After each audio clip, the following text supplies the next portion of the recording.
Voting is an opportunity for voices to be heard. It's one of our most important freedoms. Voting isn't just a right, it's a privilege, and the power to speak up and choose people that represent your values and beliefs. KCAT TV is proud to present Coffee and Candidates, one-on-one interviews to introduce candidates running for council in Los Gatos and Monte Sereno. Let's welcome our host, Dr. Larry Gerston. Hi, I'm Larry Gerston. Let's have coffee with the candidates. Come on in. Welcome to Coffee and Candidates, brought to you by the Los Gatos Community Foundation, the Tour Factory, and the Los Gatos Coffee Roasting Company.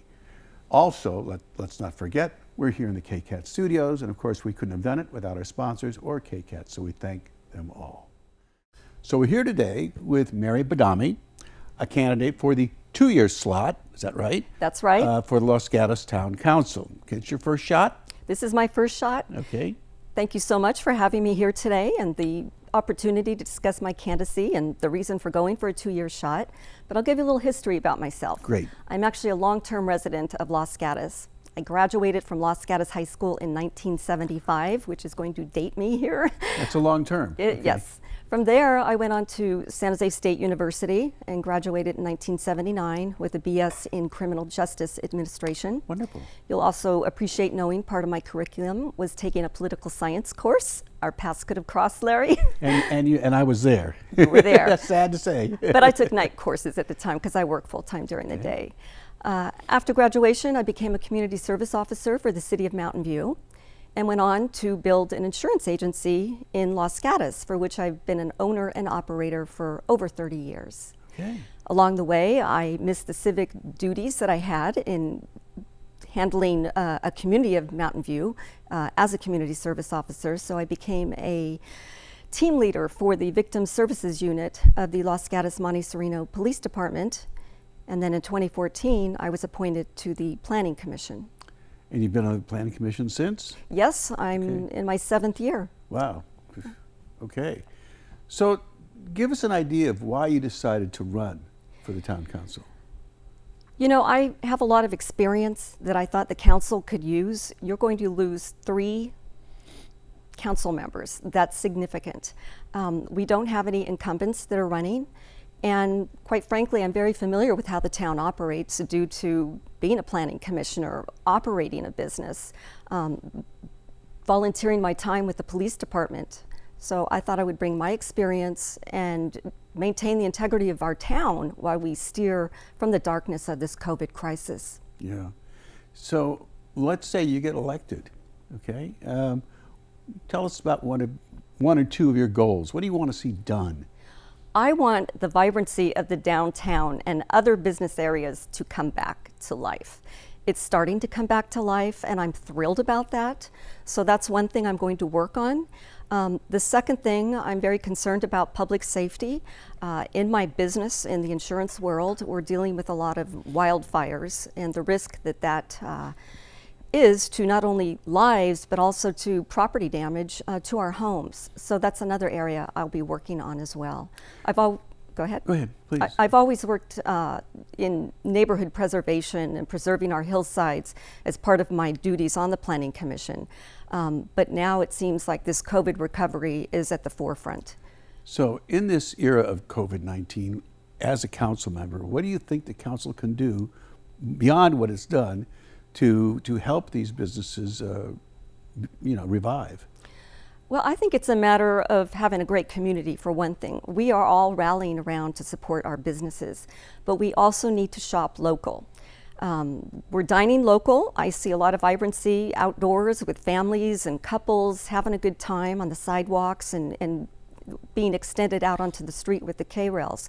But I see a continuation of the K-rails that the town has provided to extend outdoor seating, and also some of the parking spaces that we've given up for retail to display their inventory has been helpful. And I know too, the town gave $1.9 million to the chamber to assist in this recovery. So is this enough, or what would you add to this to improve what we've got going here? Time will tell if it's enough. I don't know if it's enough. It's too soon.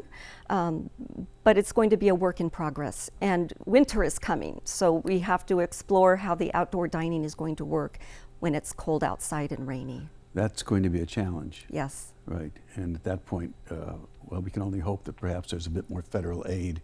Yes. If the folks there can get their act together. Yes. In the meantime, we've got the traditional issues such as Highway 17 being clogged up and so many town streets, flooded with people thinking they're smarter than Waze and whatnot. Do you have any ideas about how the town can cope with that? It's a perennial problem, we know that. Well, there's two issues. So we have the commuter traffic during the week, and then we have the beach traffic on the weekend. And I am sympathetic to both of those issues. For one, with the commuter traffic, I happen to live right off Highway 9 at 17 at Los Gatos Boulevard. Oh boy. So I see that commuter traffic. However, what I've seen since COVID is that it's lightened up. People are working from home. I anticipate that to be the case going forward. So I am hopeful that that traffic situation will be alleviated. The beach traffic on the weekend, well, my business is located downtown, right on North Santa Cruz Ave.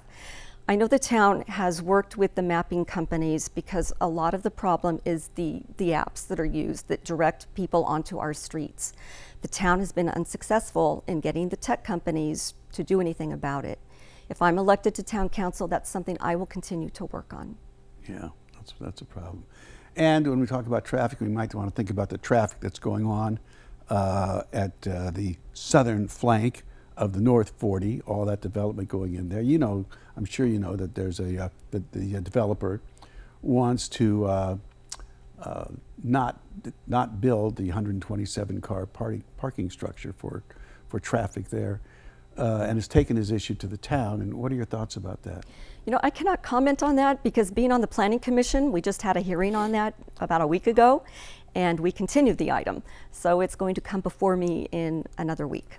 So the Planning Commission will decide whether to accept his proposal, its proposal, or reject it? Is that the essence of it? Correct. And it could be appealed to the town council depending upon what the decision would be.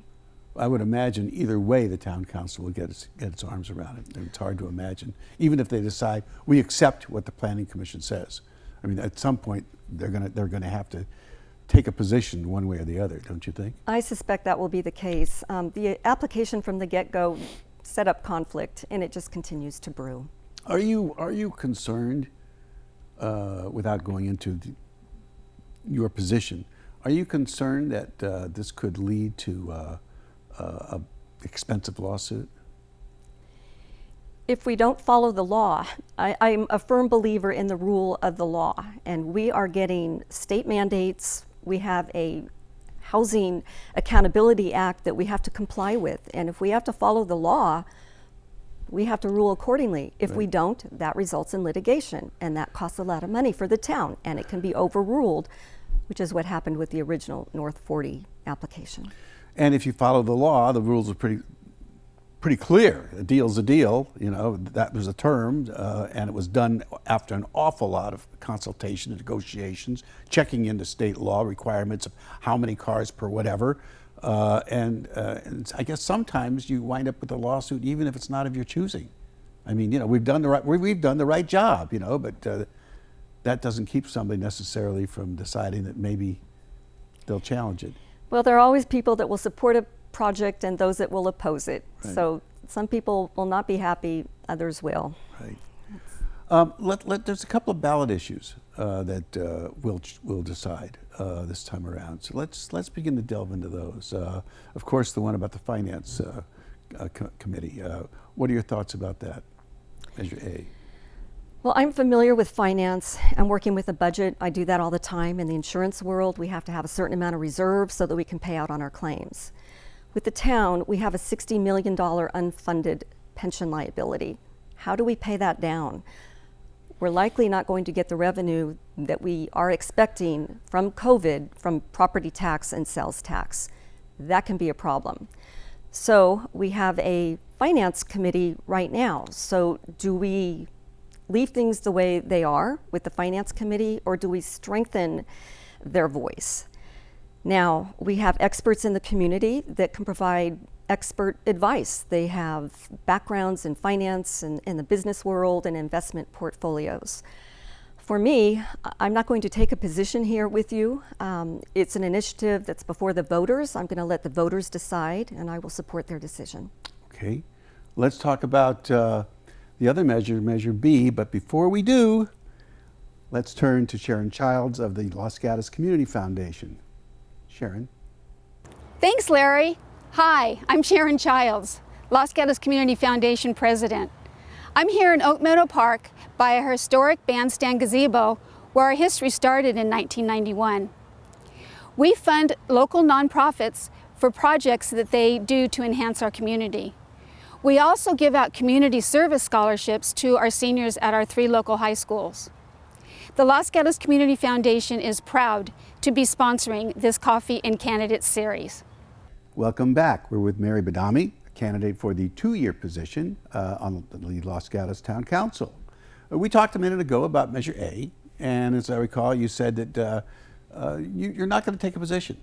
You're not going to take a position on that. You're going to let the voters decide.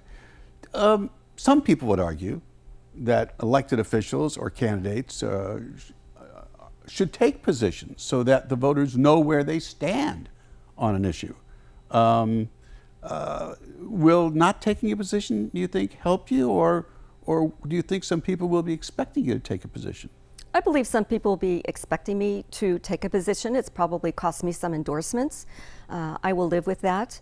I don't want to create any bias to any of my followers or anybody that's listening to me. I want them to have an open mind with making an informed choice when it comes time to vote. That's what I do as a planning commissioner. I keep an open mind when applications come my way. Well, okay, we're gonna continue that theme though. At least let the voters know how you feel about Measure B, which of course is the idea of imposing term limits. I believe it's 2 terms, then you're out for at least 2 years, then you can come back for as many as 2 terms and ad infinitum. What do you think about that? Well, you asked me how I feel about it, so I'll tell you how I feel about it, and that I've been a long-term resident, as you know, so I've seen several cycles of council members in my years. Now, it's a volunteer position, and it's hard to get candidates to step up and volunteer their time. So with the cycle of council members I have seen some that served more than 2 terms. And I was always very grateful for their service to the town. I appreciated their guidance, their wisdom, and their experience more than anything, which gave me comfort and security in the town and their decision making. So you would not be bothered if somebody ran for 2, 3, 4 terms, as long as you felt that that person was giving the kind of stewardship and guidance with all of his knowledge or her knowledge that would make that position important. Well, again, I'm not going to take an actual position, but you asked me if I would be bothered. I wouldn't be bothered because, again, in the past we've had some fine council members that have served more than 2 terms. And of course, the flip side of this is that having people on the council for so long, you create the clique. People sort of like knowing each other and voting the way others might expect them to vote, and also losing the possibility of fresh blood, new ideas, and as a result, I think that's the impetus for the term limits movement everywhere. Well, regarding the clique, this is a small town. We all know each other, so I'd like to think that Los Gatos voters are smarter than that. We're not going to continue to vote for somebody if we're not happy with them. And it's up to the community to have candidates step up and run if we're not happy with who is representing us. Right. Do you think that the town is managed sufficiently well these days in the COVID era? And I'm going to tell you why in a second. Do you think the downtown is managing well? I believe so. I'm seeing the vibrancy. Yeah. I hate to say this, I went to Campbell recently and everybody says, oh, Campbell, they're so great, it's so vibrant, everybody wants to go to Campbell. I didn't agree with that, at least not now. We're far more vibrant. It's happening here. We talked about COVID a little bit, and it's pretty clear, at least on this date, at this time, that there's no more money coming from the federal government. Money for lots of things, but a good portion of that was requested for states and local governments because of the costs that they have borne, largely because they're not getting the same kind of incomes, revenues, sales taxes, for example, Right. That we would be getting. When people aren't out buying things, no sales tax. Right. So there's a good chance, as you said in the opening, that the town will have less revenue than in the past. You know, it's a casualty, as everybody else is. What do you think should be done given that? A possibility one would be cutting back services. Another possibility would be asking for new revenues. Do you have thoughts about that? That seems to be a really important thing that's happening. It is important, and that's something I'm going to look into as a council member. But going forward, we are all going to have to make sacrifices in one way or another. We are all in this together. And so you would consider whatever has to be done to keep the town floating. Absolutely. Again, I need to maintain the integrity of the town. It's on my website. Integrity is a word that a lot of people have forgotten its meaning. That's for darn sure. Absolutely. Should you become a member of the council, have you given any thought to widening the sidewalks down in the core of the city on the main streets to make it easier for pedestrian traffic to walk? I would love to see the sidewalks widened. To me, that would solve a lot of the issues. It's too bad we didn't do it in the last few months. It would have been an opportune time when people were home sheltering in place. But again, I believe it's going to be rather costly to do that.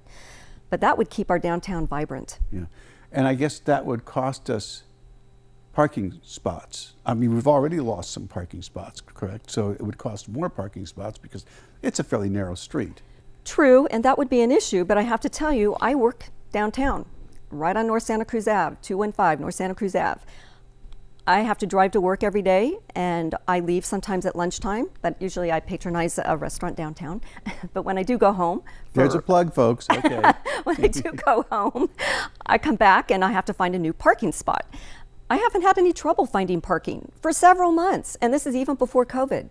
Do you think this is sort of a myth? I mean, you know, just anecdotally, I don't know about you, but I always hear people say, well, the one thing about downtown is it's hard to find a parking spot, blah, blah, blah. Is it a myth that because they just can't park right in front of the restaurant or the store?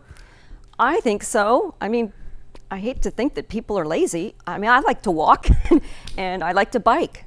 I like to hike too. You'll often see me on the trail. But I think it's a myth. I think we're spoiled, and there's nothing wrong with walking a few extra feet to get to where you want to go. So there's plenty of, enough adequate parking, let's use that word to be on the safe side. People can find parking if they've got to go a block or two one way or the other. I have found that to be the case. Okay. Now, if that's the case going forward, things always change. The only constant is change, so that could be an issue at a later date. If so, we'll address it. Okay, last chance. Anything you want to add about your candidacy to help people out here understand a little bit more about you? Well, you can visit my website, www.marybadame.com. You can come by and see me in my office downtown. And again, I'm a long-term resident, and I encourage everyone to step forward at some point in time and serve on a committee or a commission, run for council, and all the candidates stepping forward are very brave. That's it for now. We've been visiting with Mary Badame, candidate for the 2-year slot for the Los Gatos Town Council. Take care. We'll see you soon.